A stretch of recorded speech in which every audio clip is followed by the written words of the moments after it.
Welcome back to the Educated Homebuyer Live, where our goal is to help you buy right, borrow smart, and build wealth through real estate ownership and investing. This past week, since our last live, we've had unemployment numbers come out.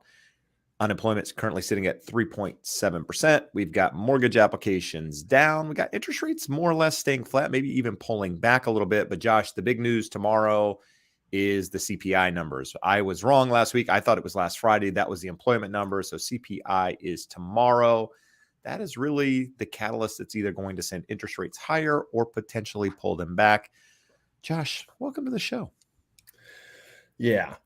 Tomorrow is the fun one that we've been waiting for. The CPI, as we've talked about many times here on the show, is fairly easy to reverse engineer. We don't know what the month over month reading is going to be, but we know what the comparison is with last year. So we are coming off of 3-4 months of very low comparisons and fairly high month over month figures. So the month over month has moderated. We're seeing an annual figure. I think last month was 8.2%. So when you look at that 8.2, that's pretty much a 0.7% increase per month. Well, the last few months have been less than that, but we had much lower months falling off from last year, the base year. So starting this month, we have a 0.9 figure falling off for October of 21, and we're likely to see something in the range of 0.4, 0.5. So fairly 0.5 would actually easy. be really good. Fairly easy to project that we should see a lower year-over-year CPI figure, because all the year-over-year figure is a cumulative total of the month-over-month figures for the last 12 months. No, exactly. And, and the Fed's going to pay more attention to core, right? CPI. And my understanding is that reading, they're looking for something, I think, around 0.5, which would show an annual rate, if it stayed at 0.5, of around 6%. With regards to inflation, which is lower than where we are at the moment. But it's a coin toss at this point. We know it's going down. We just don't know how low it's going. And the most important thing, we won't see a huge reaction to it tomorrow, unless it came out hot. If we had a hot figure, if we had another 0.9 and the overall year-over-year CPI stays high, that would be very bad for bonds. Unlikely to happen, but that would be the only thing that we get as a big reaction. Let's say we get a downside surprise. Is the bond market going to explode and rates drop a whole lot? Probably not. They want to see a couple of months trend. So the thing we have in our favor is that our base year effect going forward for the rest of the year, October, November, December, fairly high figures from last year. So we're likely to see CPI trending down. Now, the reality is it's still going to be elevated. I mean, if we see 0.4% month over month for the next 12 months, that puts us at 4.8%. That's double where the Fed wants it. It's half, a little less than half of what it is right now. So it's definitely a positive trend going in the right direction. We would all love to see that, but it's not something that in and of itself is going to lead to a big sea change in interest rates. No, and on top of that, just a little side note. So like we did last week, we had Todd on from Baltimore, Maryland area. Tonight we have Melanie on from Florida. She's in the Tampa Bay market. We're going to get a little update here on Tampa Bay and Florida in general, what's happening in that market. So that's probably going to start happening around 5:15 as Josh and I continue to, more or less update you on what's going on here. So Josh, I do want to talk about interest rates here, but we get a comment from one of our favorite viewers here in the chat, Graham, and Graham is asking, inflation's going down. How do you know? And it's basically the calculation of exactly what Josh said. We know that October was a 0.9 reading from last year. And so if we're looking at the trend of what's happened with inflation the last couple of months, we've had lower readings than 0.9. So when they come in with a reading lower than 0.9, again, a lot of the expectations are somewhere around 0.5%. That, once you have that 0.9 drop off, is going to actually show inflation numbers go down. Now, is that going to be substantial? Is it going to be this massive surprise that everyone isn't expecting? No, because again, like we know with anything in interest rates, in bonds, in the stock market, in whatever, there's always built-in expectations. Where the volatility comes in is when the expectations are wrong and when they're really wrong. So with this, I'd be really surprised. We haven't really had any crazy readings on the high side. So I'd be surprised if this is the first one. I also enjoy the follow-up with, it's going down, how? And then tell us, we all know it's going up. Well, it's going up, how? I mean, Right. seriously, find something better to do on On Wednesday. a Wednesday. You disagree with everything we have to say, get a life and go find somewhere else to go. The numbers speak for themselves, and they will speak for themselves over the next several months. We have low base year effects. Go Google base year effects and see what that does, because we can say for the next 3 months, quite likely that it's going to trend down. About 2 to 3 minutes ago, I said, even if it was 0.4 a month for the next 12 months, we still have inflation at 4.8%. That's a problem. No one's sitting here saying we're going to have 2% interest rates in the near term future. So it's important that when you listen, you actually hear instead of thinking about what your next response is. That sounds like my wife, bro. That's exactly where I got it from. She told me That sounds a throw lot that like in. something my wife would say. No, on a serious note. So let's talk about interest rates. So interest rates the last couple of days, bond market is more or less moved sideways. I mean, for the most part, up a little bit, down a little bit, nothing really substantial. Interest rates for the most part have trended sideways as well, or have we seen some pullback at all? Yeah, we've been in a sideways trend for the last 3-4 weeks. Really waiting since the last CPI report, waiting to see what happens here. We had popped up a little bit off of last month's CPI and have been in a range of about 0.25%, and we are sitting right in the middle of that range right now. So if I were to say, are rates better or worse from last week? Slightly better, but insignificantly so. Pretty much the same as where we were last week. There you go. Awesome. So with that said, what else do we have going on here in our lovely real estate market to chat with? I mean, to talk about. So really the big news is CPI. I mean, we've talked about it week over week. The numbers are going to continue to, I wouldn't say be disappointing, but they're going to continue to be less than last year's figures with regards to the number of home sales, with the number of closed transactions on every front.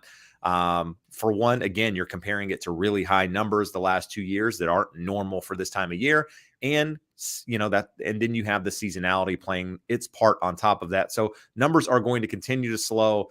Less and less business is going to be done. The only thing that's going to change that is some drop in interest rates or some big increase in interest rates. More or less, the market's probably going to move sideways for the foreseeable future. Now, you should expect the next 2 months to continue to slow down, just because that is what happens here. And that's any market for that matter, not just this market this year. 2 years ago, 3 years ago, in what I would quote a normal market, 2019, it was, this is the time of year when people start to pull their homes off the market, things tend to just naturally slow down. But I would say, if you're out there as a home buyer, and we're going to talk to Melanie a little bit about new construction, and because her market is made up of a lot of new construction as well. But I see probably the biggest opportunities in this market are probably going to come from some sort of builder new construction. One, you've got, just the natural progression that we've talked about in the slowdown in the market. Builders aren't in the business of holding on to homes. They want to sell them, but you're also coming to year end, right? Not that their fiscal year end is going to be December, but a lot of these builders want to get property off the books.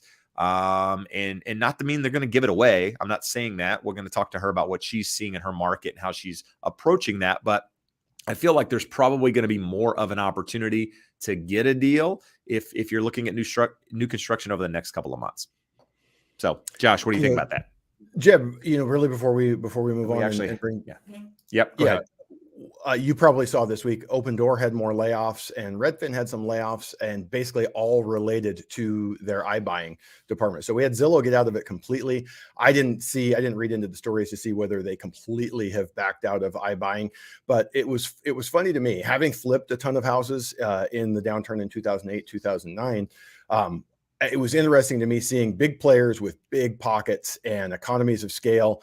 And the thought occurred to me that, when we see the next downturn, these companies will be the ones that will clean up, and the small mom and pop investors that are buying distressed properties, rehabbing them and reselling them will not really be able to participate. But what we're seeing is all those companies did was they had great data. They had insight into where the market was going and what buyers were willing to pay and where they were willing to pay it. They stepped in and they overpaid for properties, and they've seen that they didn't have a whole lot of insider skill that a small local investor that might flip 5 or 6 houses in a year is when you're trying to scale to buying billions of dollars of homes. Very interesting to see that what should be shaping up for the right market to buy homes at a discount and resell, they're completely out of the market. Well, it's funny. I mean, so I was on another podcast today talking about this topic actually came up, and they said, "What do you think about iBuyers?" I said, what's funny is that 2019, 2020, prior to the pandemic, I was actually just starting a YouTube channel, and I did a video on iBuyers, and I said that iBuyers basically would not last in this market. And the reason I said that was, and it had nothing to do with the 2020, them overpaying and all of that. That was a completely different catalyst that added on to the reason I think they failed. But for one, their business model is terrible in the idea that they're using AI and different measures to figure out the value of a home versus actually having a human out there figure out these calculations. Because as good as artificial intelligence is, it can't figure out some of the things with regards to location and upgrades and just different things that you actually need a real person to be involved in. And they came out and they were this disruptor in the market, and they were going to be the next thing, and everybody was fearing iBuyers. And you would look at the commission structure that they were charging, and they were doing low commissions, on paper. But then when you looked at the actual fees, once you tallied everything up that they were charging, they were actually more expensive to sell a home with than it was to use traditional real estate agent. And so I said that business model's not going to work. People see that, but once they actually go through the process, it's not nearly as good. And quite frankly, that business model has failed in a number of ways. But on top of that, they're now getting sued because they did set an expectation that it was much less expensive to use them versus a traditional path of using a real estate agent. And now there's a whole lawsuit against them, and millions of dollars in this whole thing. So yeah, there's a lot of people knocking on the door of trying to disrupt the real estate market with artificial intelligence and all of that. But like I've said for a very long time, buying real estate, selling real estate is an emotional process. You need an agent involved. There's a lot of hand-holding that a lot of people don't see. So yeah, some of the numbers can be crunched by artificial intelligence and that sort of thing. But at the end of the day, you need people like me, Melanie, you need people like Josh on the mortgage side to actually walk you through this process. So with that said, Josh, you're going to add something else before I get our special guest here? Going back to that house that you put up the other week, that the interior was gutted, and someone asked about it again last week. And in the same neighborhood, Open Door had renovated a home, was selling it for only about $30,000-$40,000 more than the one that was gutted. But unfortunately, they don't even have design talent because the house wasn't done to the modern standards of what buyers want. So it was new and it was clean, but they just missed the mark all the way around, which maybe I just had too high of expectations for what they would be capable of. No, good stuff. Good stuff. All right. Miss Melanie. Hi, guys. How are you tonight? Welcome to the show. Well, I am good. We are staring down a tropical storm coming tonight and tomorrow. In here in the middle of a tropical storm to come have a conversation with us. Anything for you guys. If you cut out in the middle of the show, we'll know that the storm got a little more serious. Well, it's barely a whisper of wind right now, so it'll be fine. And technically it's a subtropical storm, which I actually had to look up today because that's not normally what it is. So well, explain to us what a subtropical storm is, because I'm from North Carolina and I know what a tropical storm is, but I don't know what a subtropical storm is. So you should know what a subtropical storm is then, because it actually forms when it's a storm that forms when it's farther north. So apparently the biggest thing about it is that you have higher wind speeds farther away from the technical eye of it. And I don't know, something about colder water, all sorts of things. I'm not a meteorologist. No. I just play one sometimes on YouTube. All good.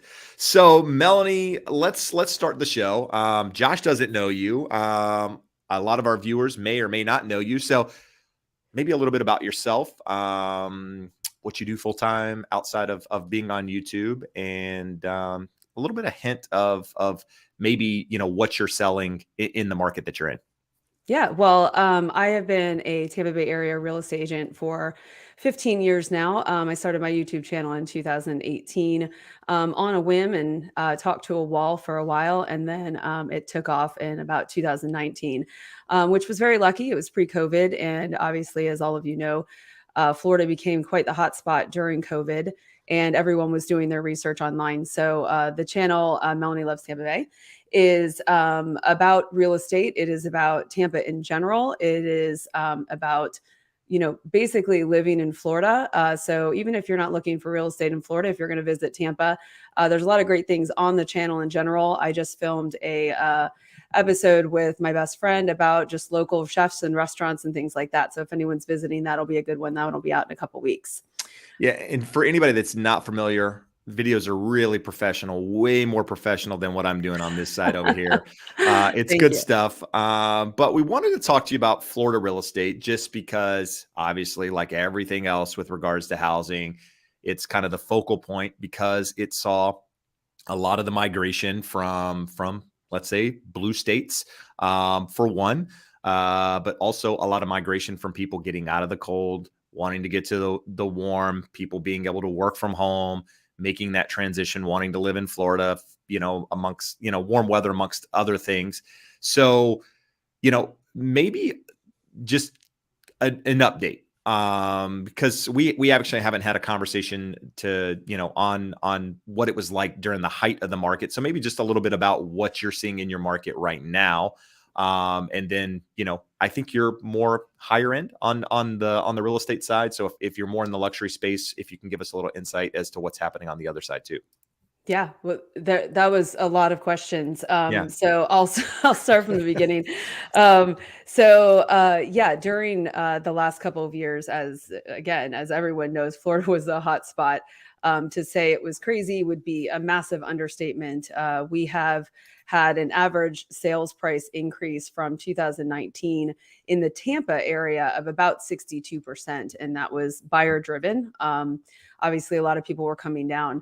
I don't talk politics on my channel, and I'm assuming you don't either. But I would be, not talking about kind of the major thing that really Yep. pushed a lot of people here. And actually, since the election was yesterday, I heard a fun stat, and I love stats. So I pulled our voter registration here in Florida, and we actually had a net gain of almost 500,000 registered Republicans from 2019 to 2022. And the Democrats had a almost $20,000 voter decrease from 2019 to 2022 as far as registered voters. So that was a big part of what we were seeing coming here. And a lot of the conversations that I had to have, as uncomfortable as they can be sometimes, that was a lot of the buyer demand. Right. People liked the way that we were open, I guess would be the best word for it, during the COVID years. So love it or hate it, that is what it was like in Florida. And there was plenty of people that liked it. So it really drove our buyer demand. We also weren't really prepared from it from a new construction standpoint. Builders were just going about their business, building things as they would in a normal market. And then all of a sudden they had, lines out their door. So that created a tremendous inventory, just zero inventory. We had about 2 weeks of inventory, I think, at our lowest. And so prices in turn went up significantly. There was a lot of money coming from states that didn't typically come to Tampa. I don't think the West Coast of the country had really ever thought about Tampa. I did not have very many California or Oregon clients or Washington State clients prior to COVID, and now I do. I have a lot of them. And I mean, welcome. It's great that you guys have discovered us over here, because we felt a little ignored for a while. Everyone knows the other coast, and no one really thinks about Tampa, but it's really beautiful here. So it was only a matter of time before people figured it out. So yes, and then I do tend to work in probably about the $500,000 market and up. But that kind of is, normal pricing at this point. So It would be nice to only work in the luxury market, but unfortunately we have a lot of buyers coming to this area that are just families in, regular price points, 400 to 700,000. Gotcha. And a lot of what you're selling. So I know new construction was kind of, you guys didn't have a lot of property being built. So has that changed since the pandemic? Did you have a lot of builders start building properties, or maybe they were already on the cusp of starting properties and just got backlogged because of supply shortages and that sort of thing? Yeah. And Yeah, yeah, definitely huge supply shortages and huge demand. So builders, I do a lot of new construction. It's almost half of my business because that's where the available inventory was. But builders were excited. In 2020, they had all these buyers. They were selling at way too fast of a rate that they could actually construct them. And then obviously with all the supply issues that we had, that was an extra problem. So they started pulling things back in 2021. They started only selling spec homes. You weren't allowed to pick anything out in your house anymore. They would start selling them when they got to a certain point in construction. So they weren't starting from scratch because it was way too hard for them to time them whenever they were starting, starting before pre-construction. And, so everything changed with builders and building kind of on a month to month basis. And from a neighborhood to neighborhood basis, it was a lot to keep up with. But that is where a lot of our inventory was, because sellers weren't selling their house. People weren't leaving Florida in the same rate that they were coming in. So we were looking to builders to fill this void, which was good and bad. I have absolute horror stories from those years trying to build with builders. And actually, one of the worst things is happening now. And to piggyback on, all the talk that we have on interest rates now, I have a handful of buyers who went under contract with builders in mid 2021 to late 2021, have been under contract for 12 to 18 months at this point, while the builders have been slowly building their house. Meanwhile, the interest rates have more than doubled on them. And these are end loans. They weren't construction loans. So they haven't locked anything in, and they can't lock anything in. And when I mean, it is a huge stress on these particular buyers who just were not predicting the interest rates to go up that much. They just didn't know. I mean, we're talking May of last year that they went under contract. They wouldn't have thought that. and what are you seeing those buyers do now? Are they closing on these properties, or are you having buyers cancel? Because I mean, they yeah, have to close or they lose their 10% deposit. And that 10%. was what builders learned in the first downturn in 05 and 06. Our deposits weren't that much. So you would have people walk away from new construction all the time back then. But now they're smarter. All of my buyers have 10% down. So 10%. they don't want, I mean, that was what was required. You're in a multiple offer situation with a builder. A builder could have asked for anything in May of 2021 and got it from a buyer who was excited to have a new house. They were promised it in 12 months and it's 18 months later. So that is a unique issue that I'm having right now. And most builder contracts here are built with a 2-year buffer. So they have 2 years to build your house. That's Wow. never, that's not normally what happens. So, we don't really look at that and think, oh, that should be lower to protect you.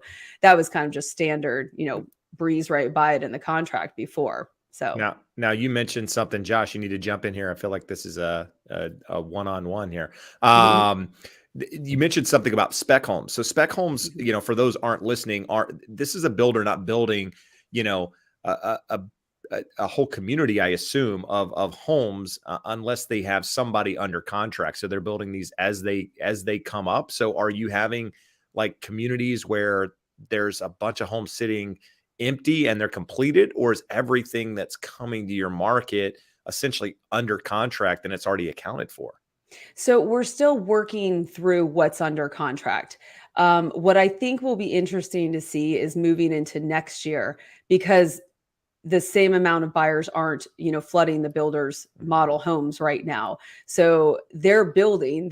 There was a neighborhood I was in actually in Wesley Chapel, north of Tampa, and it's just road after road of houses that are not under contract yet, but they're not really to the point that they would be marketing them. So I think that's going to be a 2023 phenomenon, especially in the beginning parts, where builders are going to have a decent amount of inventory and they're going to have to cut their prices a little bit.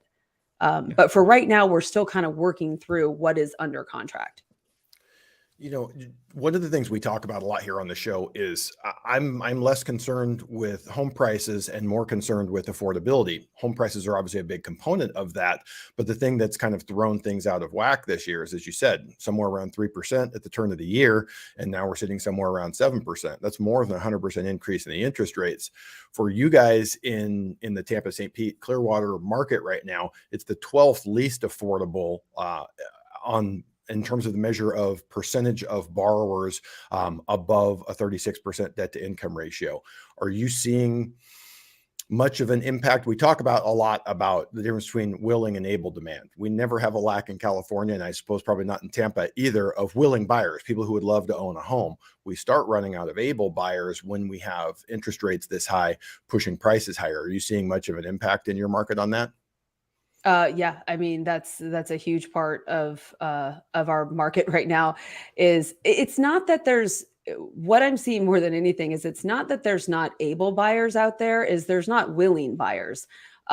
So everyone, it's like a standoff right now between buyers and sellers, and everyone's just waiting for somebody to blink. I have a listing that's in a fantastic neighborhood. It's a fairly new home, and there's 3 sets of buyers just circling this house, but no one will pull the trigger. Everyone's just very gun shy right now. I don't necessarily, other than in the first time home buyer marketplace, I'm not really seeing a lot of buyers that aren't able to. They just don't want to because they are still looking back at, just a year ago in rates being in the 2s. So it just feels very unfair for them. And I think that's really what we're hearing more than anything. We have a decent amount of people coming to the area, and our price point is much lower than yours. So our housing affordability was better in general. It is definitely worse now. But when it comes to affordability, the conversation that I have with my buyers a lot is more than just interest rates. It is homeowners insurance and property taxes here in Florida. So we have a lot of things that contribute to the affordability for people. And, the principal and interest is really just a portion of it for our home buyers. We have a major homeowner insurance issue here in Florida, not helped by, Nicole swirling out there and going to hit the East Coast today. And then obviously Hurricane Ian that devastated Southwest Florida 2 months ago. So that's only going to be more of a challenge. So that's a lot of the conversation that I have with people. I think as interest rates continue to stay where they are or go up a little bit or maybe go down a little bit, like anything else, people get used to it and that just becomes what they have to do. But people just don't want to do it right now. That is the biggest hesitation with buyers. No, I get it. I mean, I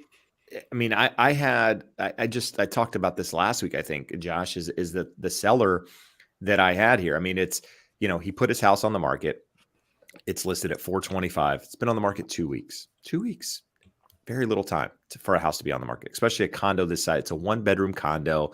Not a lot of people in the market generally are searching for 1-bedroom condos. Just a lack of demand, if you will, in general for a 1-bedroom. And then you're in an environment where there's high rates. So we price it what we think it's worth, 425. It's on the market 2 weeks. The very first offer that comes in at $395. So that's $30,000 less than where we're listed, which is what? I mean, what's that's 5-7% less than the asking price there, something like that. And I already talked to the agent, and I have a conversation with the agent, and I say, client's probably not going to accept $395. We've only been on the market a couple of weeks. We're having showings, typical conversation with the agent. Agent says, look, I get it. This is just where my client want to start. Just send us a counter, right? So I go back to my client and say, hey, all cash offer, 2-week close, listed at $395. He says, I'll take it. I go, whoa, let's slow down. Like we can counter them higher. We can get more money. You know, I've already had a conversation with the agent. They're likely willing to go higher. Probably didn't expect to accept their initial offer. And he goes, I'll take your word for it. I was like, that's essentially what you're hiring me as the professional to help you get the most amount of money. And this is what I recommend. Send him the counter offer to sign. We're going to counter back at 415. He calls me 10 minutes later, says, you know what? I changed my mind. Let's just accept it. I'm like, you realize you're leaving $15,000 to $20,000 on the table. Yeah, I'm okay with it. I'm like, okay. So the reason I bring that up is because there are sellers out there that have this panic mode, if you will. Now, this isn't a primary home for him. It's a rental property. He's owned it for 18 years or 20 years or something like that. He wanted the cash. So he's willing to leave money on the table, if you will, to confirm that he can get a deal and move very, very fast. And he could have probably still done that at a higher price. But are you seeing any opportunities like that in your market? And had you asked me outside of this scenario, would I have said that you could just go offer 7% less and get an offer? Except I'd probably said, probably not. The only reason I know of this one is because I was involved in it and I know all sides of it. But are you seeing any discounts in like, when I say discount, I'm not talking about prices crashing, but I'm saying relative to where you think it should sell, any opportunities? Yeah, I mean, it's refreshing because we're having normal real estate conversations and normal real estate negotiations. It's like everyone forgot those existed. I love your scenario. For basically, he wasn't willing to take the risk for $15,000. It was, he's would rather just have it sold, Right. which I'm assuming was a very calculated risk for him.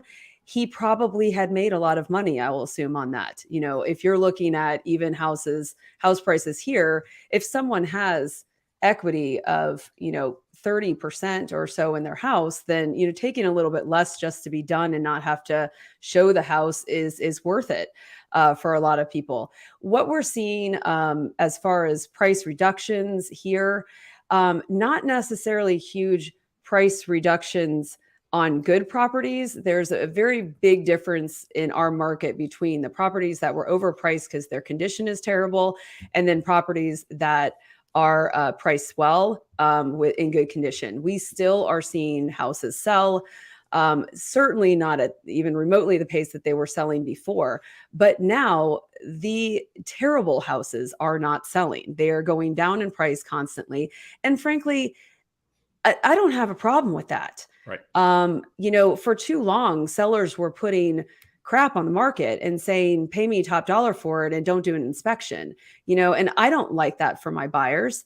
I was with buyers yesterday and we saw 4 homes and absolutely none of them were in the condition that they should be for the price that they were asking. So those homes are having significant price decreases. But we also have scenarios where if you're within walking distance to one of our cities and it's in good condition, it will sell, in the first 2 weeks and maybe 2 to 5% discount. But 5% discounts, back in the day when we used to negotiate, were kind of normal. That's where we would start.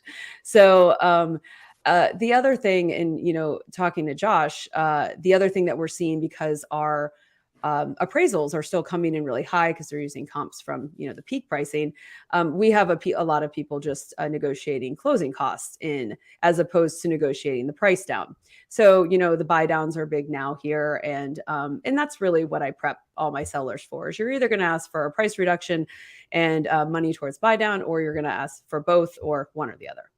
No, I mean, go ahead, Josh. It's an important discussion because you're kind of paying for it all one way or the other. And we're coming off 2 years that were highly abnormal. There was negotiation consisted of who is going to pay me the most for my house. So, I mean, and it sounds crazy and it was, but literally for 2 years, I don't know that I had anything come in less than what it was listed for, even ugly houses. So as you said, we're definitely seeing here in our market, the ugly stuff. Good luck with that. There's nice houses that sellers are willing to work with you a little bit. But to both of you guys, as an agent, if there's some money on the table there, would you advise a client to take the price reduction to cover their closing costs and not have any sunk costs in their loan, or look at paying for the buy down. I mean, these are all real costs to the buyer. Once that money is on the table, whether it's $5,000, $15,000, whatever that seller concession is, it's just how are you going to allocate it? I have some personal opinions on this, but how do you guys look at that in terms of advising a client in which route to go? I mean, I think we know. I mean, I would try to get the seller, instead of reducing the price, get the buyer to take the credit. Just because it's going to affect the seller less typically, that you're going to be able to get the payment down easier using some sort of buy down money towards closing costs versus actually lowering the purchase price. Now, as far as how the buyer uses that money, that's on them, whether they want to do a temporary buy down or a permanent buy down or what have you. I mean, that's really where I'd say you got to be, make sure you're working with a professional and knowing the difference. And I think that's a big thing right now, Josh, is that, I mean, I'm getting a little off topic here because I'm throwing it back to your way, and we'll let Melanie jump in before you answer. But there's a lot of people that are advising, the temporary versus the permanent. And I think it's not a misunderstanding, but I don't know that enough people in your profession truly know the benefits of each and when a client should be choosing one over the other. But I don't Melanie, think a lot of people in our profession really know No, the that's fair too. difference and how to explain it, because you and I understand buy downs, and but not a lot of buyers agents do, so they don't even know to offer them, and they don't understand that they can negotiate that in there, and that might help the buyer in the first couple of years just feel a little bit better about it and hopefully have a chance to refinance. But we don't know that. That's my biggest hesitation with buy downs is, I think lenders, at least around here, they keep putting, things out that say interest rates are going to go down, hopefully in the second quarter of next year. I mean, I don't know about you guys, but that is the last thing I want to put out there because we don't know that. I mean, maybe you do, Josh. If you do, if you could let me know, that would be fantastic. But what I was going to say is that cool. So let's say you think that, and you have very valid reasons for thinking that. We still have to plan for the worst. Like, right. Plan as though there is no refinance out there, and let's believe what the logic tells us and where the numbers are going. And it could be longer than what we think it's going to be. No, and being in all transparency here, Melanie, Josh and I both didn't think rates would get this high and or stay at this high this long. So asking us about interest rates at the moment is probably, we're going to have comments here in the chat here in a minute with enough people telling us that we were wrong about everything, but we obviously didn't know inflation was going to be. I mean, I have Joshes in my life too, and absolutely none of them thought interest rates were going to be where they are today. So, that took us all by surprise. It goes back to, my buyers under contract with new construction. No one thought that. I mean, imagine what it would have sounded like if we were here a year ago saying interest rates are going to be over 7% next year. People would have thought we were crazy. No, absolutely they would have. And then one thing I hate that's going around is the marry the rate or date the house, whatever the hell that marry the house, date the rate. Yes. Yeah, like it drives me nuts. Divorce the landlord. That's what is going on here with it? Because we don't, like you said, we don't know what's going to happen with rates, and maybe rates do come down a little bit, but maybe they don't come down low enough to actually make that it worth it in the next 2 years. So you got to be, if you're buying a house now, you've got to, again, longer term time horizon, make sure you're buying for the right reasons. You have money in the bank. I mean, that hasn't changed. That message has always been the same message for as long as I've been in real estate. It's just one of those things that you've got to pay a little bit more attention to now, just because of how much appreciation we've saw, in such a short period of time. So who are your buyers right now, Melanie? Are these people first-time home buyers? Or are they are we, some of this new construction, are they people that migrated from another state waiting for it to build? Or are they downsizing boomers? I mean, what type of buyer is that market in Tampa? All of the above. We have a very diverse geographical area, from beaches that tend to appeal, obviously, to second-time homebuyers and vacationers. So, and then we have suburban places which tend to appeal to move-up buyers and people coming from different states with kids, and everything in between. First-time homebuyers, they're my favorite people to work with, but they are the most challenging right now, because a lot of them are just having a difficult time affording it. So back to the affordability issue. I did, however, have a very wonderful first-time home buyer. About 2 months ago, they closed. They paid in the sixes for their interest rate. They were happy to do it. They saved. They did everything that they should do, and they got their house. And I see them every day on social media enjoying their house. And so, they're still out there. They just have to prepare. I think the quality of buyer is lower. The people that definitely were not getting houses before are out there kind of, the quality of seller, quality of buyer, everything is a little strange right now. And when I mean quality of buyer, obviously I don't mean there's anything wrong with them as people, but maybe just need to ask for a lot more in a contract that sellers just aren't willing to give them yet. Because they haven't quite figured out that things are going down, or that they've slowed down quite as much as they have. So in this time, we talk about seasonality a lot, but I always consider the fall kind of my farming season for next year. So like today and yesterday, I was with buyers who will probably buy next year. They're down here during our wonderful fall weather, except for the tropical storm.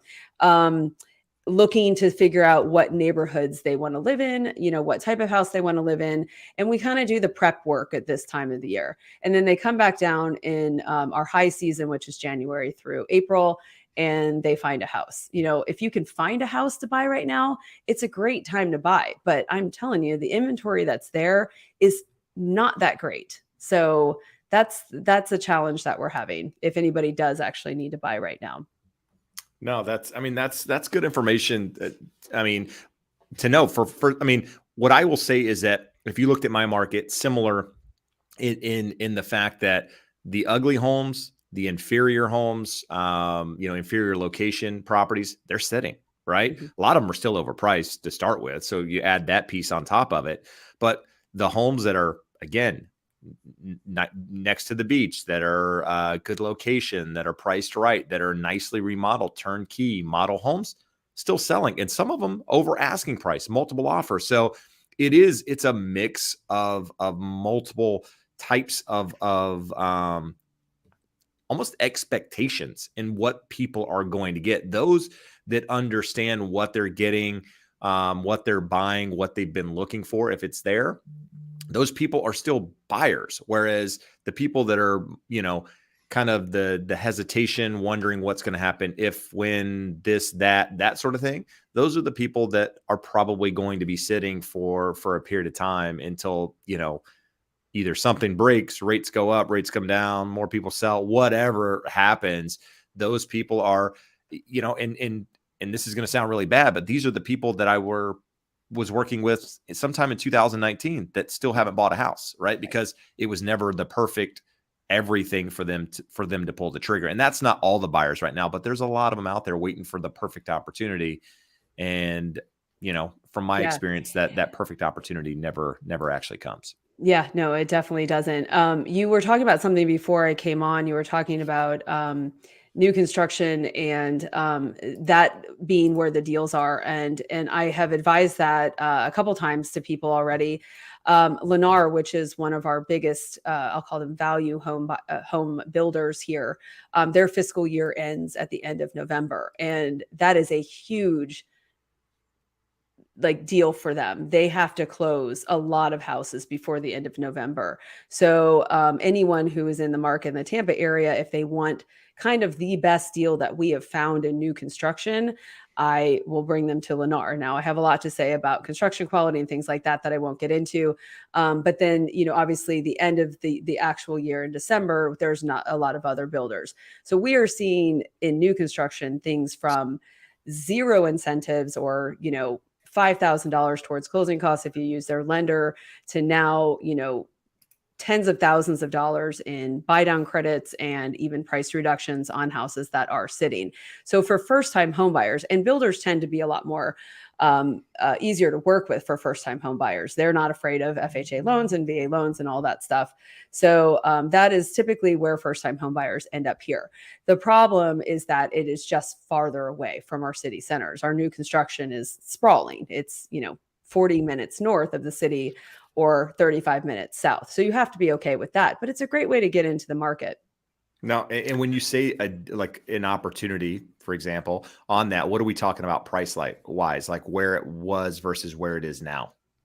And it doesn't have to be exact, just trying to get an idea. Well, I can give you a range and it'll be exact in that range. Yeah, I mean, I can find houses now, pretty decent, probably 1,700 square foot single family homes in the mid threes for people if they're willing to go far north.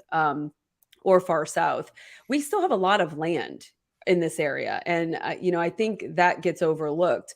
To the north and to the south, we have just farmland. And then as you go into the center of the state, there's not a lot of housing developments there either. So you can merge Sarasota and Tampa via all of these small cities.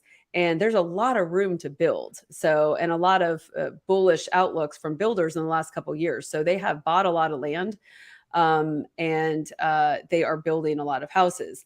Like I said earlier, we're not seeing, this huge glut of inventory yet, but I think come next year, there will be a lot more opportunities for new construction deals. One of the things for first-time buyers that can be difficult with new construction is the costs once they get in. Window coverings, landscaping, if front and backyard aren't covered. Are you seeing builders in your area helping out in that way so that FHA buyer who can scrape up their 3.5% is getting some seller concessions to cover their costs? They don't have to move in and have an unfinished backyard or tinfoil on the windows for a while before they can afford to do that. Yeah, I love that observation. A lot of our more value builders actually offer full home packages with blinds and fans and everything. And that's been something that they've done for a long time. Lennar and D.R. Horton, to their lowest end products tend to have all that stuff included. We have landscaping in the front and the back of all of our new construction homes. It is really funny for me though, when people come from other states and they ask about grass. I'm like, there is grass. There'll be grass. Yeah, no, here in California, you get the house. That's what you buy. That's it. You get the house and you get a sidewalk leading to the front door, and that's about the extent of it. Well, that is a conversation though I have to have with a lot of buyers, because it's that mid-level buyer, that $600,000 or $500,000 to like $800,000 buyer who buys a new house and it doesn't come with blinds or a refrigerator or fans or anything like that. And then they have to go spend all that money. I just had that conversation a couple of days ago with somebody. And that's a lot. I mean, it definitely adds up. As far as builders helping out with that, back in the day, I used to ask for those things as part of negotiation. If you go really far back in my library, you'll find a new construction video that has, this is how you negotiate with builders. You can ask them for refrigerators instead of asking them for price reductions. Well, that went away, and so now we probably will be getting back to those types of things. Because as we all know, builders don't like to lower their prices, but they will give you things in secret. So no.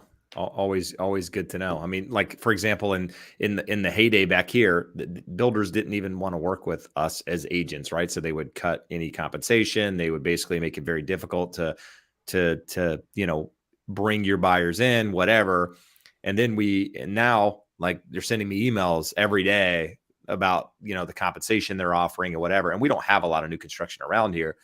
And like you mentioned, they're kind of on the outskirts of where the population is, but even here, they're looking for agents to bring in buyers and bring in opportunities. Absolutely. So. Same thing here. We had 1%, $2,500.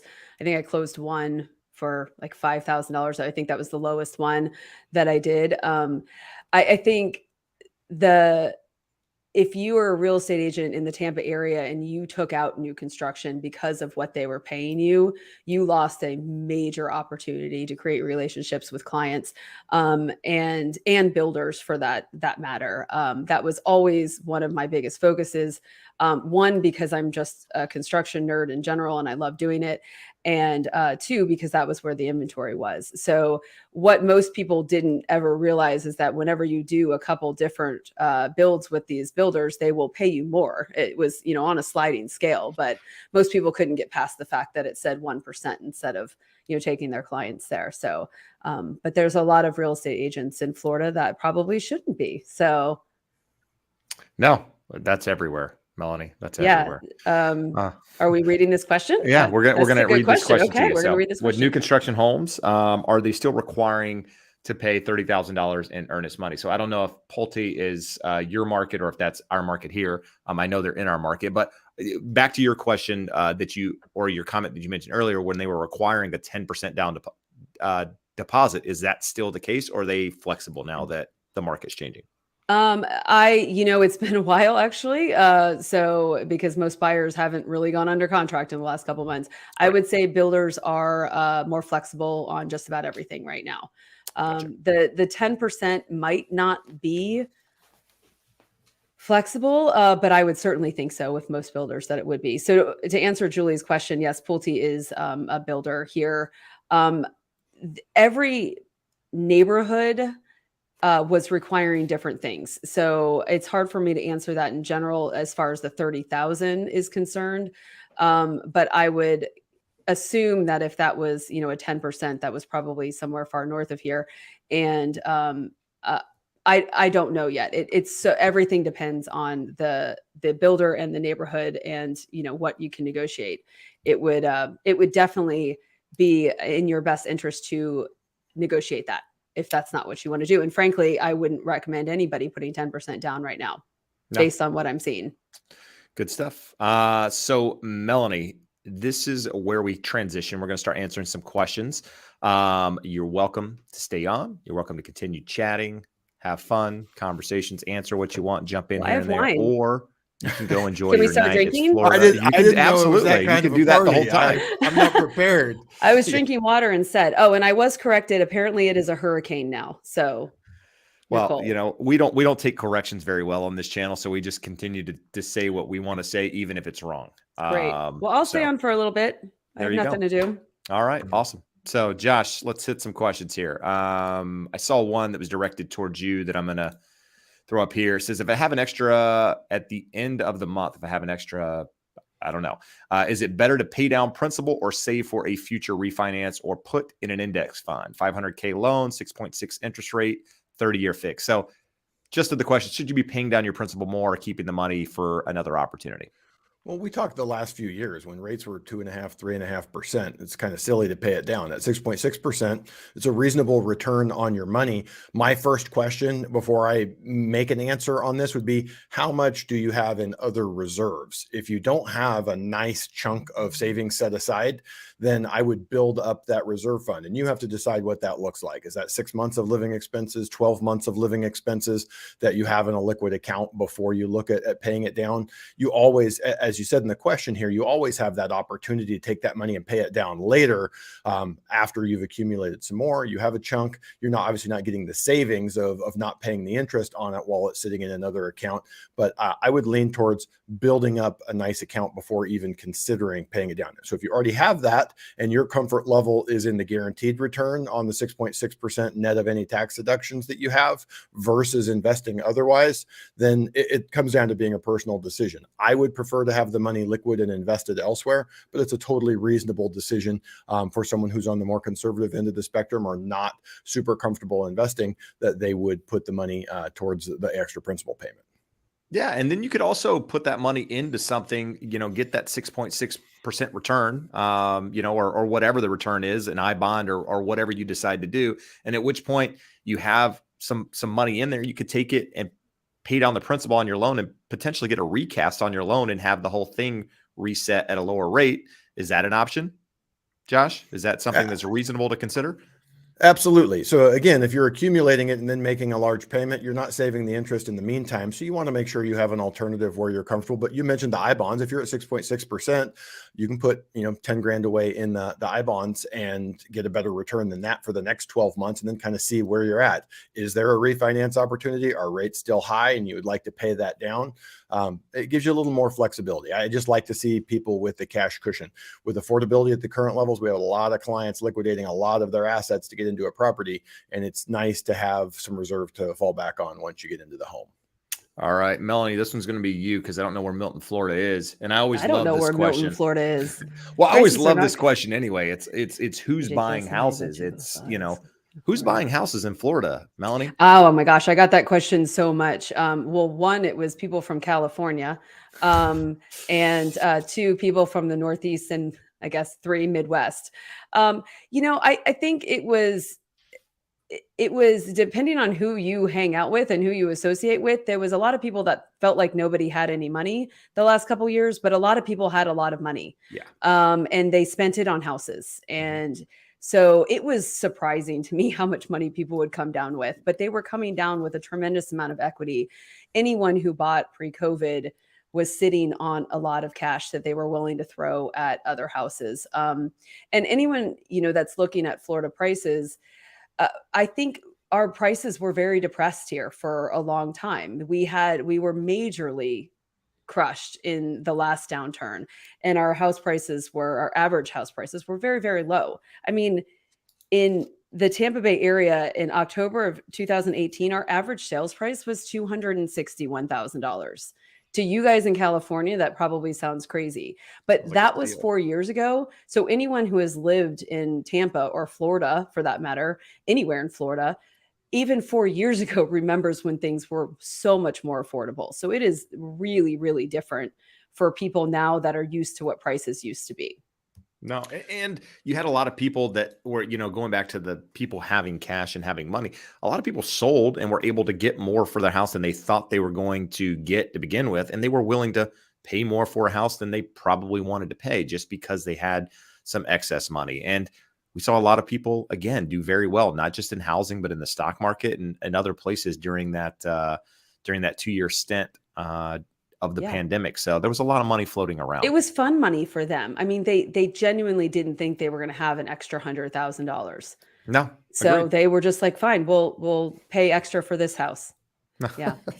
One of the things that we don't talk enough about here is how different the market is for a first-time buyer versus a move-up buyer. Mhm. Now, move-up buyers are concerned with affordability because the interest rate is so different than what they're looking at. But if you're able to get a rate very similar to what you have on your current home, that the price point doesn't matter as much to you. If you bought a home for 300, it went up to 600, and you're looking at moving up to 800, you have a chunk of equity and you're going to make a nice down payment.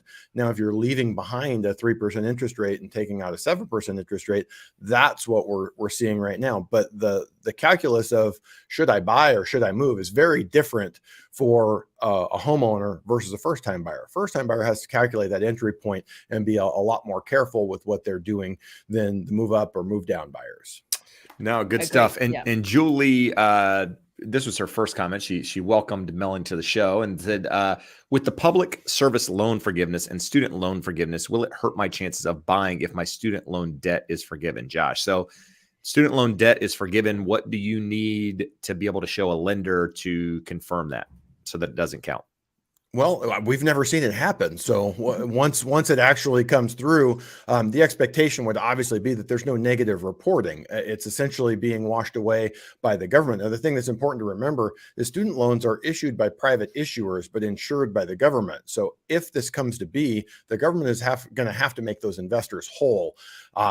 There's nothing there that should have a negative impact on your credit. The public service loan forgiveness, all of that stuff is going to impact your qualifications. The big thing we've seen post-COVID is with the CARES Act forbearance, everything's reported as a zero payment.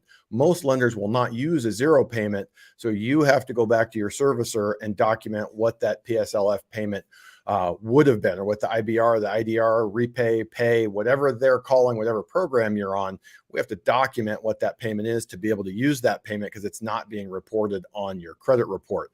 But in terms of forgiveness, nothing there should be a negative to you. So if and when that comes to be, that would be my expectation. But until it happens, it's really just an educated guess. No, good. Jen is here, Melanie. So welcome, Jen. Thanks for being Hi, here. Jen.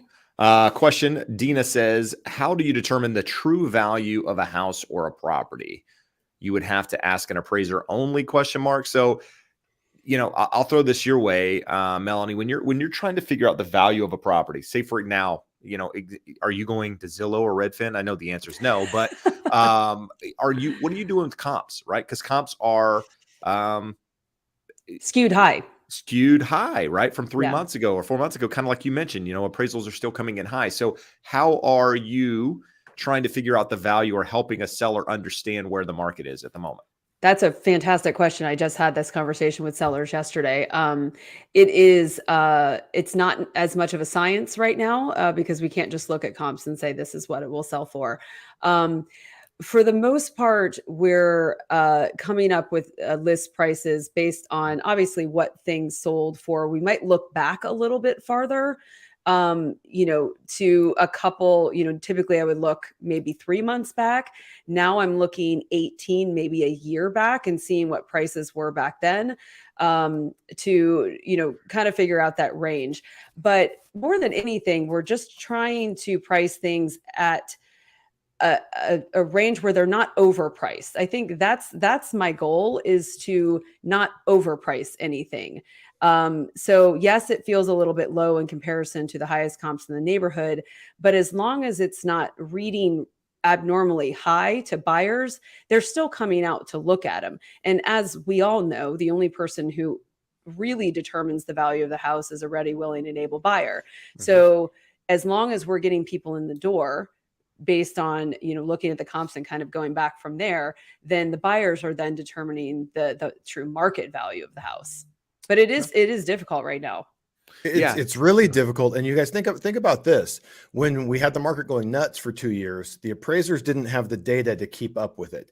When you have 10, we talked about this repeatedly. When you have 10 buyers lining up, willing to get into a bidding process, and the highest bidder, that is the market price and the value of that home, regardless of whether an appraiser has the value to support it. Now, on the flip side, if you're seeing stagnant prices or prices dropping, now a buyer has to be really careful because they go, well, the appraiser appraised it for that. It has to be worth it.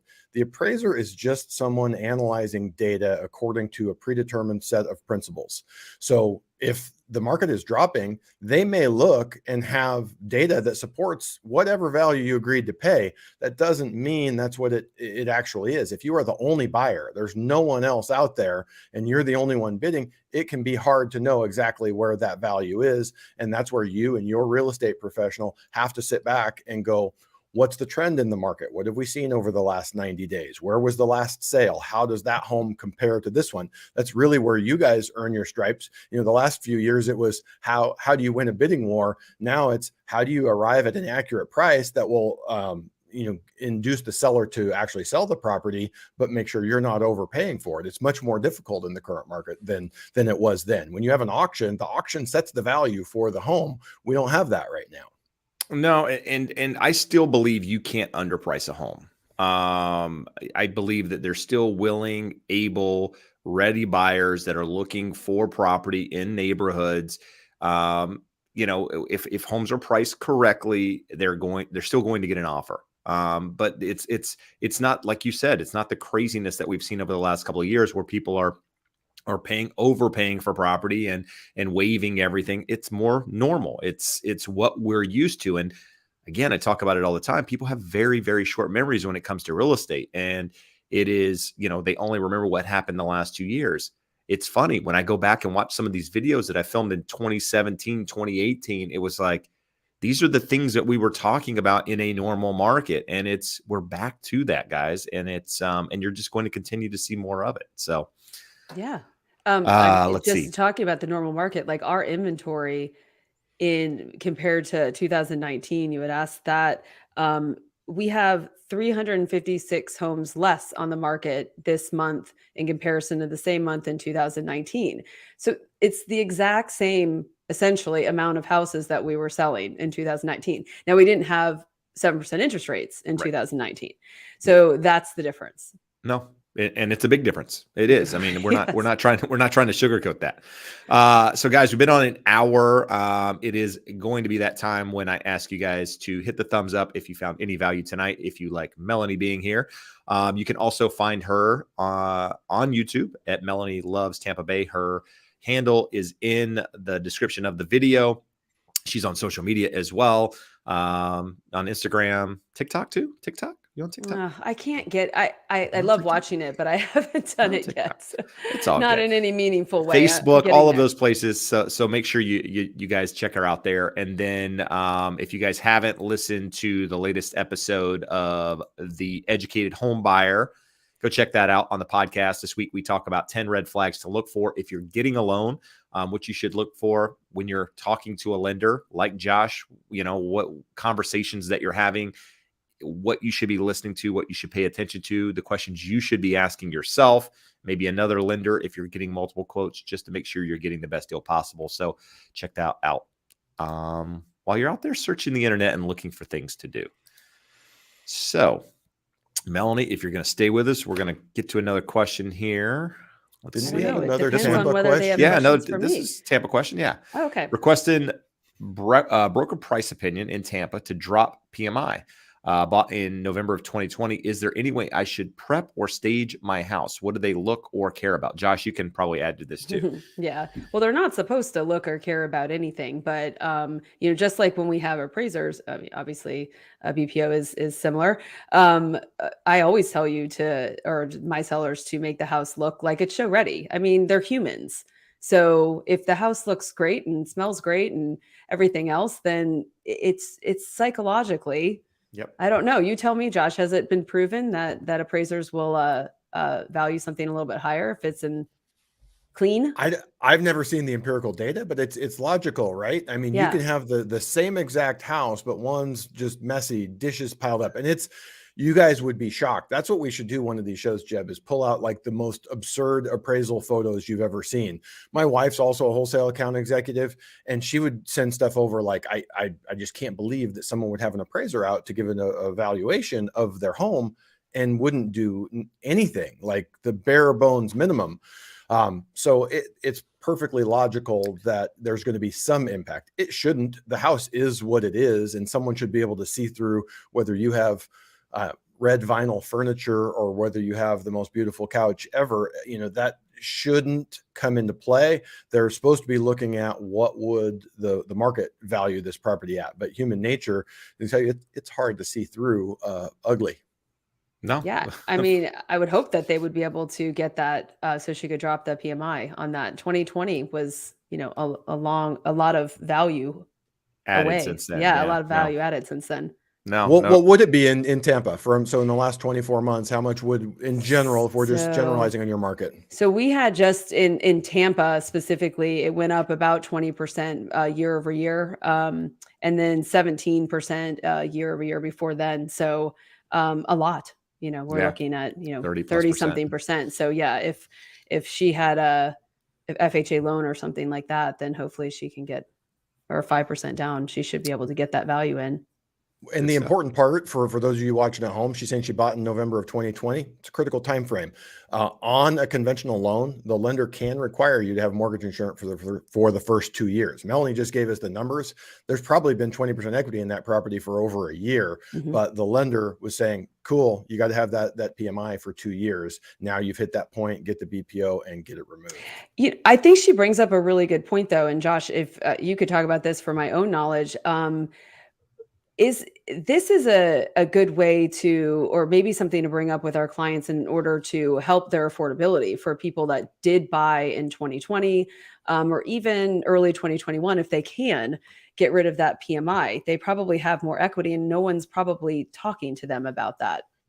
It's hopefully your real estate professional and your mortgage professional are staying in contact with you, checking in at least a couple times a year, and having sort of an annual review or a checkup and making you aware of the changes and things that you can benefit from. The crazy thing, or it's not so crazy, with rates, from 2018 through 2021 trending down and being at low levels, we had a ton of people that would just refinance. It's easier than going back to the appraiser. If it's less than, or going back to the lender, if it's less than 2 years, you weren't even eligible, but you could come back after 6 months and use the appraised value to do a new loan. Now, obviously, no one's giving up even a 5% interest rate to refinance right now. But these opportunities are out there, and we want to do it and take advantage of the valuations that are out there right now to get rid of it. We get this question probably, what, Jeb, once a month. Someone says, what are the guidelines for doing it? When does it come off? If you wait, it's when you get to 78% of the original appraised It's going to be a long time. It's going to be a long time, because you're in the early years, you're paying mostly interest and not a lot of principal, and they don't account any appreciation. So whether there is appreciation or not, none is accounted for in that. It's when you get to 78% of the original appraised value on your loan balance. So it's going to be a long time, but a lot of people are in that situation where they could get rid of mortgage insurance. And the timing issue here, November of 2020, now basically everyone in 2020 who benefited from that appreciation and has a locked in low rate and mortgage insurance should be looking at getting that removed. And going through 2021, they need to be considering that as they hit the 2-year mark as well, for those that bought, when we get into 2023 and they bought in 2021. Now, I have a question for you, Melanie.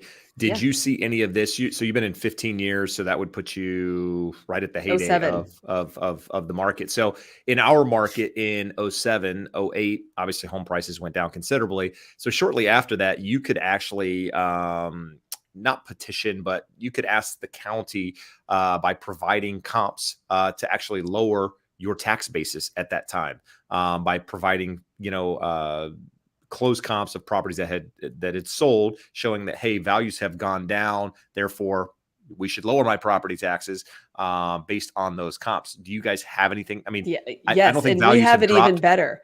I Okay. mean, I'm going to sell Florida right now. So they did it automatically. We didn't have to ask for it. So the way, if you're a primary home here in Florida, you can if it's your primary homestead, you have the homestead exemption. So with that, the taxable value can only go up 3% per year. However, it can go down as much as the property appraiser wants it to go down. So we saw very large decreases in our taxable values during those years, especially 2009, 10, 11. And then the crazy thing about it is that moving forward, they were only allowed to raise them by 3% per year. So when you're looking at someone who bought in my old neighborhood last year for, say, $1.2 million versus somebody who bought it when I bought it in 2006, who rode through all the decreases in taxes, we were talking about a massive property tax difference between neighbors. So it was a wonderful benefit that we got during that time that people needed. However, it is creating really, really big gaps right now. So we have that. That's California. I mean, that's why we're still here. Jeb, one of the interesting differences, so California with Prop 13, you can only have 2% increases. But let's say at some point you do have a decrease, you go to the assessor and they drop that value. The ceiling stays at whatever your home peaked at and can continue to go up 2% annually from there. So like when the market took back off in 2013, 2014, 2015, we had people seeing bigger than 2% increases in their values. They were still subdued relative to what the actual fair market value of the property was. But we did see those values going up higher because they don't limit you. You're not limited by how the property value goes down. It's limited by the peak that it was at, and still 2% increases over time.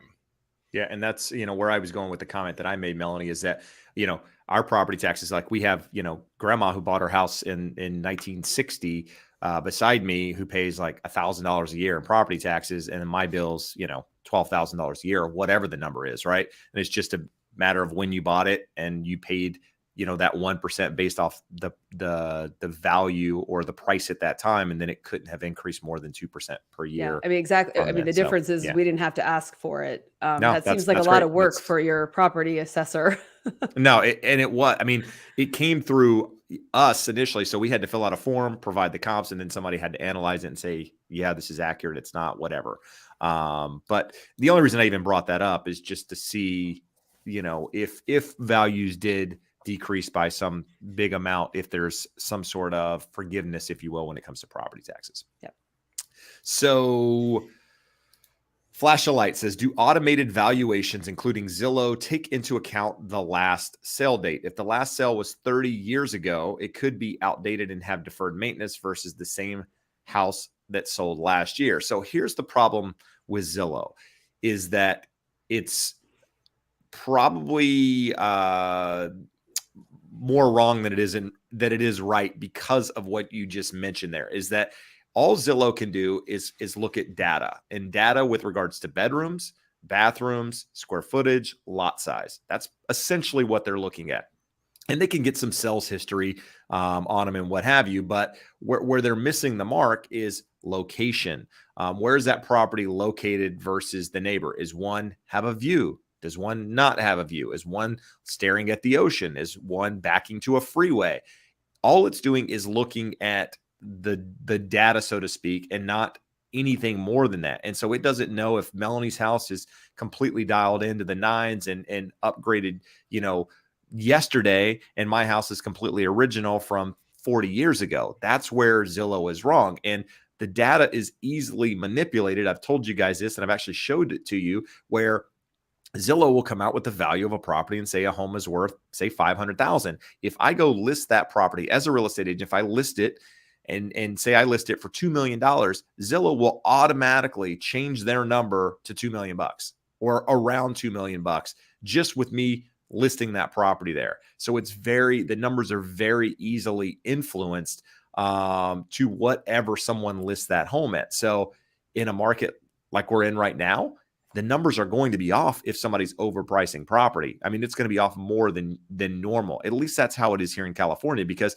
you've just got so many different types of property built at different times, different tracks, all of these different factors playing into it. Now, in a state like Florida, it might be a little bit different. What do you see there, Melanie? Anything? Yeah, we same exact feedback. The prices go up once we list it. They are the most accurate in the neighborhoods where there's a lot of tract homes and there's a decent amount of sales and everything's kind of the same. They tend to be somewhat a lot closer than they are in neighborhoods more like around our cities and stuff. No, good stuff. Josh finally paid the light bill. Lights came on over there. I know. I was going to say, does that mean the party's over when the lights come on? I moved my left wine arm. You had going. It's party's done. So Jeb, there's two comments here, and I want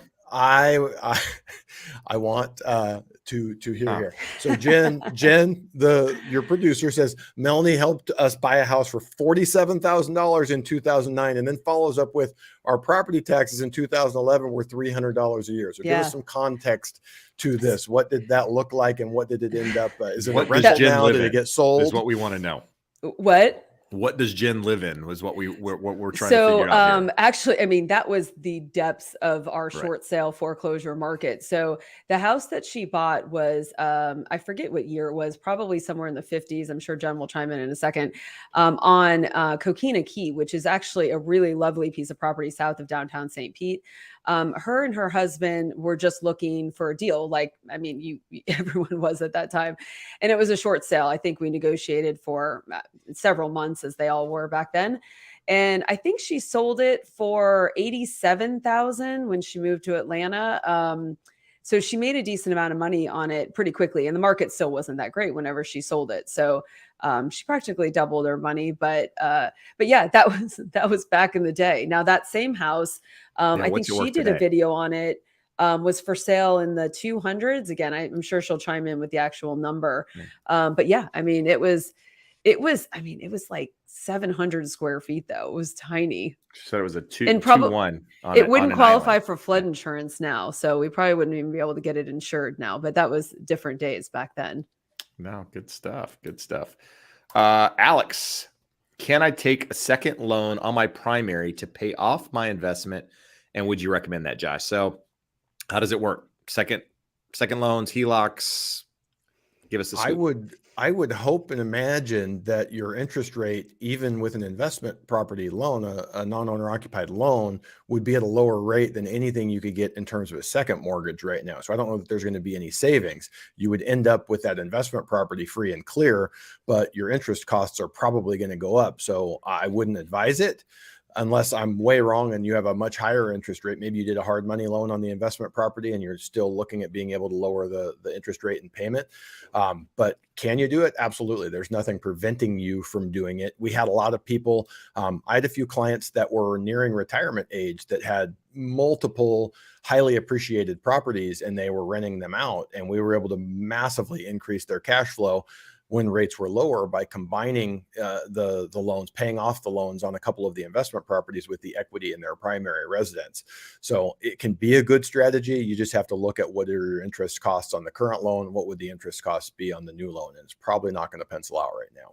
There you go. And then here's another question that just follows up to home equity lines, asking if a draw against it actually counts against your DTI. So even if you don't have a draw against it, Josh, doesn't it affect your debt to income ratio in some regard because the lender is going to count that potential, or is that not right? It's treated like a credit card. I mean, your credit card might have a $30,000 limit on it, but if you don't borrow on it, they don't go, hey, you could go spend $30,000 or $3,000 tomorrow. They just take it for granted that it's going to stay at that level. So if you have a $150,000 HELOC with a zero balance, they're not going to count anything against you.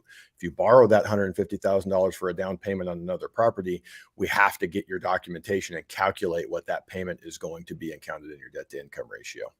All right. We got Maria asking a question on Melrose. Do you guys have Melrose in So Tampa they're or called Florida? CDDs here. Okay. So yes, but we have something very similar. Okay. So does Melrose also increase every year, like property taxes? If so, how much can they increase? So I don't know this to be 100% fact, but I think the answer is no, they don't increase because it's a bond.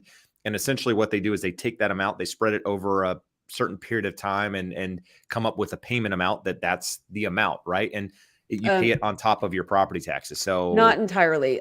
So yes, you're right. The CDD here is made up of two portions. It's the bond portion and the maintenance portion. So the bond portion isn't going to change because that's locked in, but the other portion will. So, but it doesn't really change by that much. And there's a CDD board, much like there is an HOA board in all of these neighborhoods, and they decide the budget for the next year. So you might see some fluctuations in that, but it doesn't tend to be, any major fluctuations. And then once the bond portion is paid off, that maintenance portion remains forever. Now here in California, I don't know. Do we have a maintenance portion, Josh, or is it all just part of the bond?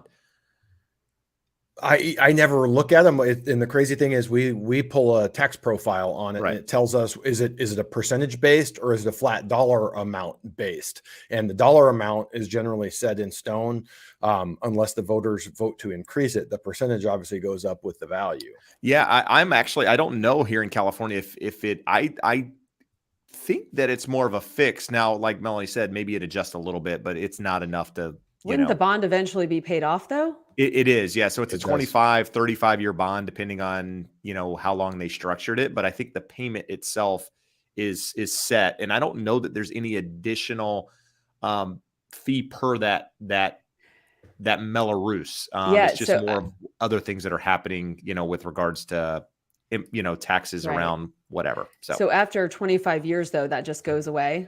Yes. Okay. Yeah. The Melrose. So here, if you have Melrose at some point, you could have a house with no Melrose. Yeah. So ours goes down significantly, but it takes a long time, obviously, to get there. So. All right. We're learning. I like seeing the way it's spelled because I've heard it said so many times by clients, but I've never actually seen it spelled Melrose. Like, what are they? Ours is Community Development District, CDD. So yeah, that makes it doesn't have a fancy name like yours. Yeah, that makes a lot more sense. Burn It Up says, I am in Cali, bought last year, want to remove escrow. So they have impound your taxes and insurance, part of your mortgage payment. How do I go about removing that, Josh? Can you remove it? In most situations, yes. Lenders have a requirement in terms of the loan to value. Like if you put 3% down or 5% down, nearly every lender is going to require you to impound for taxes insurance. Once you get to 10%, FHA is always going to require it. VA, some lenders do, some don't. It's not a VA requirement. And conventional loans, once you get to 10% down, most lenders are not going to require it. So to get rid of them, it's a pretty simple process. Call your servicer, tell them what you'd like to do. They're going to look at your payment history. They're going to say, do they like doing business with you? Or are they comfortable with you paying your taxes and insurance on your own? And if so, what they will do is they will process it and issue you a refund of the balance in your current impound account, and then let you know that you will be responsible for your insurance renewal and your property taxes when they come due.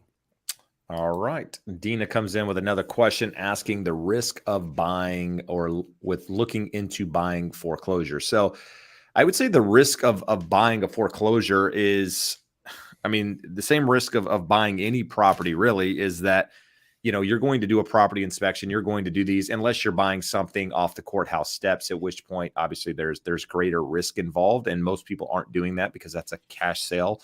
And at least here in California, I don't know, you know, I know Florida has some things with taxed, you know, properties that are tax liens, property tax liens that you can buy and some other crazy stuff. Pretty overblown. Yeah. But yeah, so the risk is the same of buying any other property. Really, I mean, I sold a lot of foreclosures back between 2009 and 2011, even continuing a little bit after 2011, but the bulk between 2009 and 2011, probably 100 foreclosures during that period of time. And I would say that the greatest, you know, the biggest issue with these properties was just deferred maintenance in those specifically. And quite frankly, at that time, Fannie Mae, Wells Fargo, those guys were doing the basic work to get the property in sellable condition, and home inspector would go through and list things and they would give credits and what have you. So there wasn't really a risk, so to speak, because as long as you're doing an inspection, you're going to be, you know, no different than buying any other property. Outside of the fact that you don't have the seller disclosures listing what the seller specifically knows about the property. But if I'm being honest, half the times the sellers don't know what's going on with the property anyway, and you know, any more than a home inspector would. So I don't know. And I think a lot of people are looking at foreclosures now thinking that's where the opportunity is. That's where my deal is. And I just don't see that being the case. So and we could go a whole different conversation on that, but yeah, I looked it up, and in my 3-county radius, we only have 42 active foreclosures on the market right now. So same that I sold a bunch of foreclosures as well. And during that time, I have equated buying from iBuyers, Open Door, and OfferPad and places like that over the last couple of years as essentially buying foreclosures, because that's what it felt like. You were dealing with, you know, a corporate entity on the other side. There was no disclosures. We had no really, other than the inspection, of knowing what was going on. In Florida, we had so many foreclosures and the deferred maintenance was extreme. We had houses that were abandoned for very long periods of time, houses that were stripped of everything down to doorknobs. So buying a foreclosure back then was pretty risky and a pretty expensive thing to do. What you were saving, you were probably spending on fixing it up. If the foreclosure market becomes something that we're looking into more in the next couple of years, then if the banks can process them somewhat timely way, then you don't end up having them vacant for so long. I mean, a vacant house in Florida is hot and moldy, and you know, you have to strip out the drywall to get some of the stink out of those houses. So Melanie, Florida is a judicial foreclosure state, right? Yep. Yes. So what's the normal timeline? And for those of you watching at home, it's very different when it's a judicial foreclosure. In California, it's a mortgage state, deed of trust. Basically, if you stop making your payment, the lender has to file a notice of default. You have 90 days to cure that default. They have to file a notice of trustee sale. You have 21 days and they can take it to sale. So literally in 111 days from you missing your payment, a lender can take it to sale. That's not the case in judicial foreclosure states like Florida. It's a lot longer time. That could be that is so far from what we deal with here. Years, depending on who you have, what lawyer you have, they will drag it through the courts for years. Yep. I mean, 3-4 years before it actually gets foreclosed on. And that's one of the things when people are looking at Zillow, which often shows pre-foreclosures whenever you're looking at maps. they will call me and say this house is going to be foreclosed on. And maybe they're coming from different states where that's not the case, because it's always been a little confusing as to why they think it's going to be available. I'm like, that house could be in for the foreclosure process for years until the bank sells it on the courthouse steps or they relist it. It is not available for you to purchase. No, and I think you just mentioned something really important. And that's what a pre-foreclosure. Mm-hmm. People see that and think, okay, this thing is going to foreclose. It's a pre-foreclosure. No, it just means that a notice of default has been filed. Right. That they have missed payments, and that, the bank has sent a notice basically saying you're in default. That is a pre-foreclosure. In California, like Josh said, can be 4 months or so. Typically a lot longer than that. Happens that fast. It doesn't happen that quickly, but it could. But those people could also cure that pre-foreclosure. They could come in with the payments and bring it back current, and then it's no longer a pre-foreclosure. I've seen houses go pre-foreclosure, go back current, pre-foreclosure, current 5 or 6 times. I mean, if you look at a title profile here in California, you can see, a property going, court dates, all of this stuff shows on the title profile, and you can see them getting cured, coming back in, and you just never know what happens in those situations. So don't just sit around staring, looking for these quote unquote opportunities. Maybe they come, maybe they don't, but I wouldn't put all my eggs in one basket, if you will, and looking at those. I have the best example of that, Jeb. There was a house on Main Street. Our office is here on Main Street. You go about 1.5 miles that way and you're at the beach, and about a 1/2 mile in from the beach, maybe a 1/4 mile in from the beach, there was a bitchin' old house that would have qualified for the Mills Act. It was in the foreclosure process for 9 years. Different asset managers would get assigned to it, even though it wasn't completely foreclosed. It was vacant. It was in a lawsuit. You looked at the title records, none of it made sense. And then magically one day I looked up and there's people there that have bought it, and it wasn't me. And I'm mad. I'm still mad. I'm still mad about it. Here's one for you, Melanie. From Wanchog. Builders in Central Florida have started to trim prices on current inventory. What reasonable incentives, that's, taking at face value, can I ask for new homes built from scratch? So if you had a buyer come in today, Wanchog came into you today, Melanie, wants to buy a house, how are you approaching that with incentives or what to ask for? A new home build from scratch. Their builders are still going to be motivated by giving closing costs, because they can do that while keeping their prices up higher. So I would go very high in that, keeping in mind that closing costs on new construction are always significantly higher than they are on resales. A lot of builders have builder fees. Lennar has a 1% builder fee, and then all of the closing costs other than real estate costs are on the buyer side. So you can ask for a very large chunk of money to go towards your closing costs and then towards a buy down. If he's building it from scratch, that's the part of the question that creates more questions for me. What is the timing on that? And, what would they be willing to contribute to a buy down if a buy down is needed? I mean, there's just so many questions as to when that house would be done and what the interest rates would be. Will they guarantee some sort of interest rate, a lock, some sort of buy down that will guarantee some sort of interest rate? I don't even know if they would do that at this point. If you are looking at any builder from now to the end of the year, you need to go for the jugular as far as what you're asking for, even if it feels ridiculous. What's the worst they can say? No, they don't care. They're builders. They'll tell you no. Are they going to counter you back, or are they just going to leave you out the dry? No, they'll counter you back. They need to sell these houses, but you're probably, not going to get everything you want, but trying to go down, and it's been that rule with new construction forever, is trying to get them down in price is very difficult. However, if a house is close to being done, you have much more, the builders are much more incentivized to lower the price on a house that's close to being done, because they don't want the carrying costs, versus one that they're building from scratch. So that's why the from scratch part of the question is the hardest part for me to answer. Because an inventory house is probably one that you're going to get a better deal on, at least right now, assuming that, the prices don't go down a lot. Melanie, I don't think we've closed the loop for those watching at home. Why? So we talked about builders have to sell. They're not in the market for keeping homes. They're going to sell them. So they are more motivated than a potential seller who can just pull their house off the market. Why are they so resistant to a price cut and more open to these other concessions? Yeah, so builders don't like price cuts because it creates a giant problem for them, for people that are closing after this particular buyer and before that particular buyer. So they do everything they can. Like I said, they will often include what I would call secret things, refrigerators, blinds, things like that, that we negotiate into contracts that don't affect the price point, because they have to keep their comps in a neighborhood all at a certain level, both for, the buyer's psychology and for appraisers. So they're trying to sell houses, the next houses, and a lot of houses are very standard.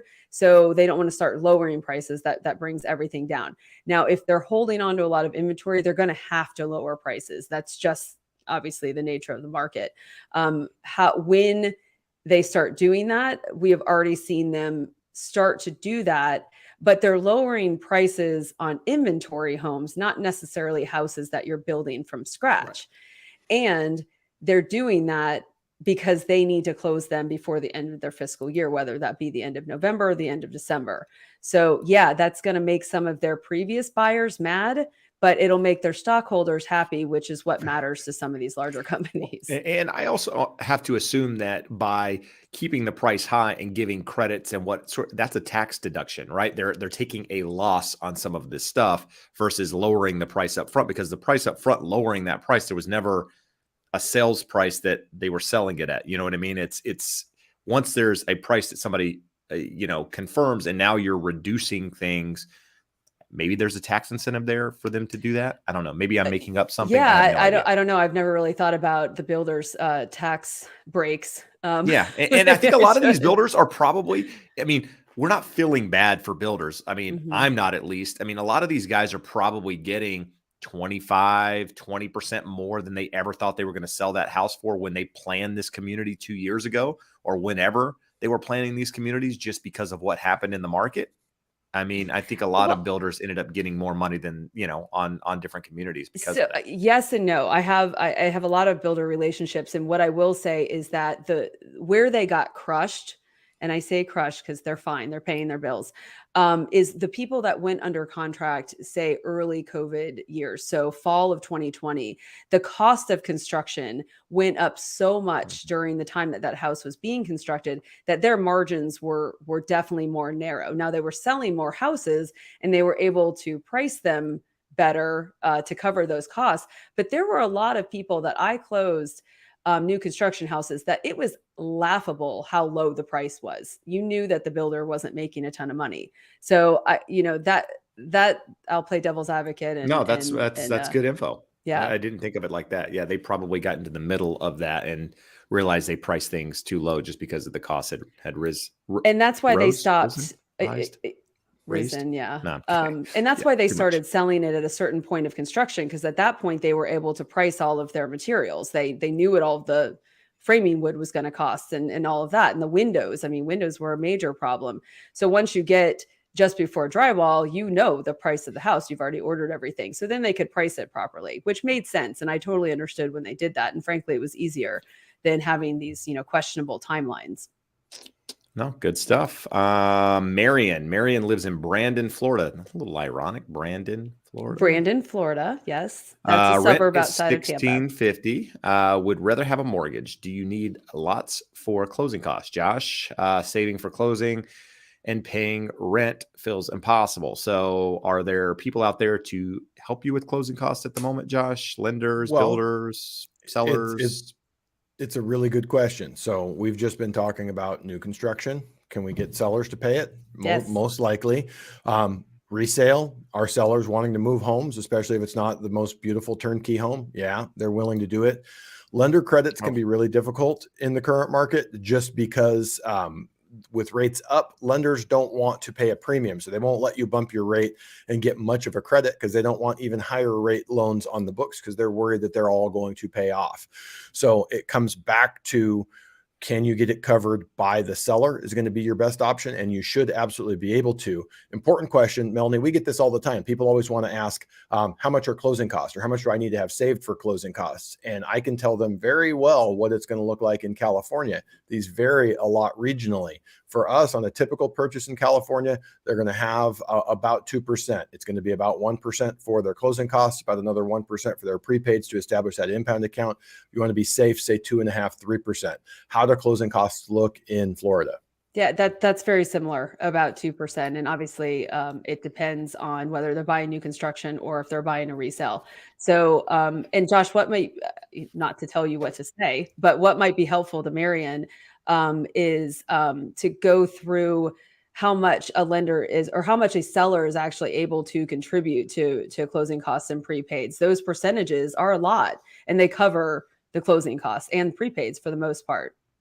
Yeah, the most restrictive is going to be a conventional 3% down, and you're still able to get 3% towards your closing costs. We just talked about somewhere between 2 and 3%. If you're not in a super high closing cost state like New York, should be enough to cover it, and the seller can absolutely do that. You're going to need to come in with all of your own down payment. They can't contribute anything towards your down, but they can cover anything and everything beyond that, unless you're in a really high closing cost state making a very low down payment.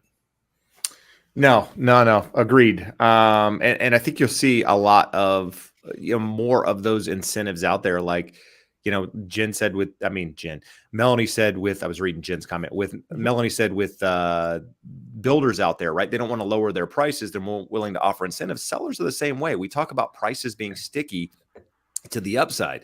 You see your neighbor's house sell for $500,000. Now it's time for your house to sell. You think your house is nicer than your neighbor's. Yours has a pool. You have a view. They don't. You don't want less than 500,000. It's a mental thing, emotional thing, all of the above. So, but you're more willing to offer some credits here and there to help. And professional agents, good agents out there are helping people understand that, and also helping the buyer's agents also understand, like, hey, listen, we can lower this price by 25 grand, or we can give you 10, 12 grand, help you buy down the rate. The payment's actually going to be less by buying down the rate than it is getting the 25,000. We're not doing both. What does what does your buyer want to do? I mean, this one makes more sense financially. And so I think market's going to continue to slow, just the time of year on top of what we're seeing with interest rates. And it's going to be an interesting, 3 to 4 months, I think, just because I think it's going to be a natural slowdown on top of a slowdown anyway. So what do you guys think of this statement? Any seller who has their home on the market here through the holidays, already in a slow market, is probably a serious and motivated seller. Is that accurate, or do we still have some people who are just kind of interested in selling versus motivated sellers?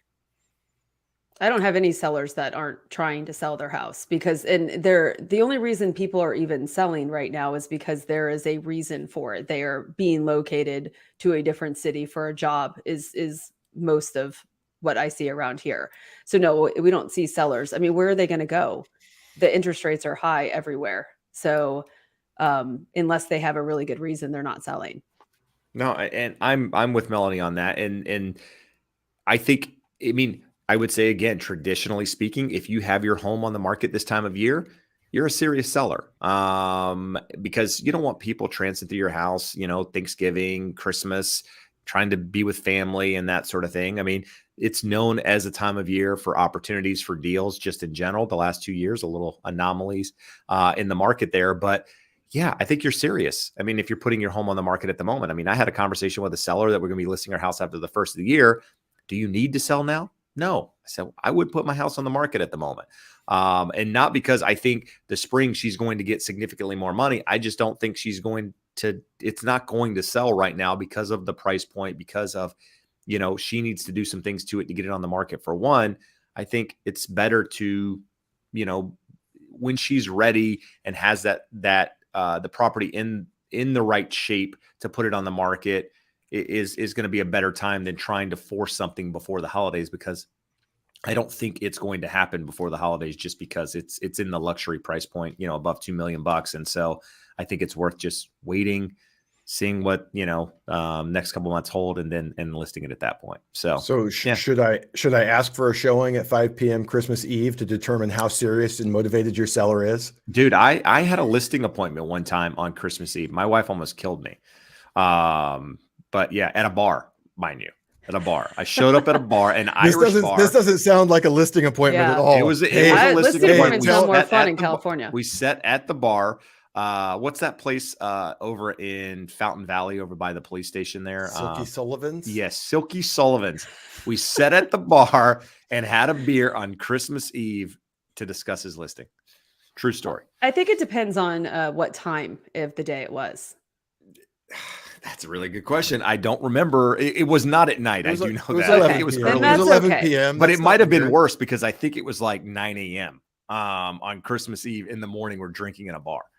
Well, that part of the story is worse, but the fact that you were at least back. I did not leave the kids to hang out, solo with Santa Claus and mom. It's good. You could have a hot toddy at that, or a Bloody Mary or something like that. That sounds fun. He straggled back home around 11 p.m. and had to tell his wife, I don't know what went wrong with our meeting. He decided not to list. that part. Well, there's more to that story, but that's a whole different story. But yeah, anyway, this conversation just took a turn. So what are we doing here? It's 6:45. We don't have any more questions. So we've worked through all the questions. 9:45 here in Florida. So, Melanie's and it's still not really windy outside. Is this bedtime? Sort of. I mean, we're definitely getting there, but now, I have lights in my eyes, so I'm not all that tired right now. So, but tomorrow isn't really a big work day because none of us can drive around tomorrow. So, I will be here. So hopefully, sleep in a little bit. Although I don't sleep anymore. I don't know about you guys, but I haven't slept in a couple years. So. I get up early, so I go to bed early.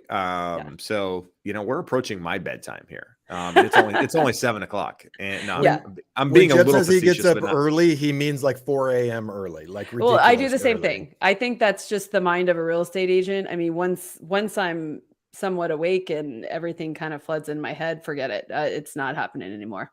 So now, and it's for me, it's the kids. Like if you don't get up that early, you literally have no silence in the world. So you might as well, if you want any silence in your life, you gotta get up early. Yeah, I have older kids now, so I did that a lot. So you're gonna tell me you missed that, and I should enjoy it? No, 100%. It's so much better. So much better when you get on the other side of it. Oh, there you go. See some real good info there.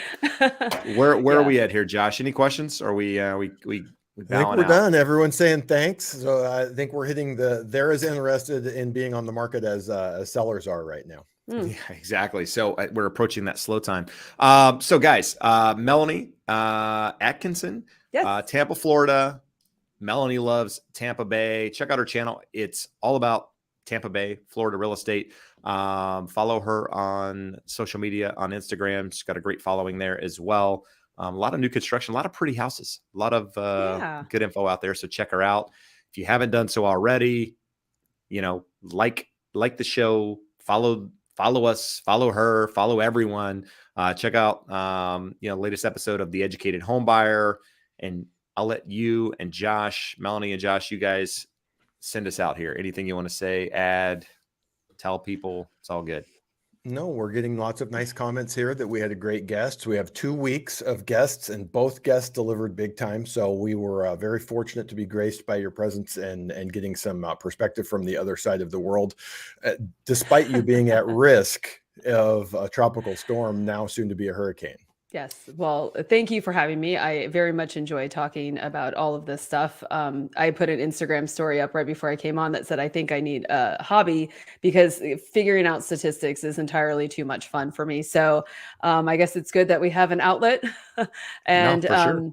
Anyone in California who's looking forward to visiting Tampa, just come visit. I think you guys would be surprised how nice it is over here. So it's a really great city. And we have 2 cities right next to each other. So there you go. So check her out, follow her, follow us. We'll be back next week.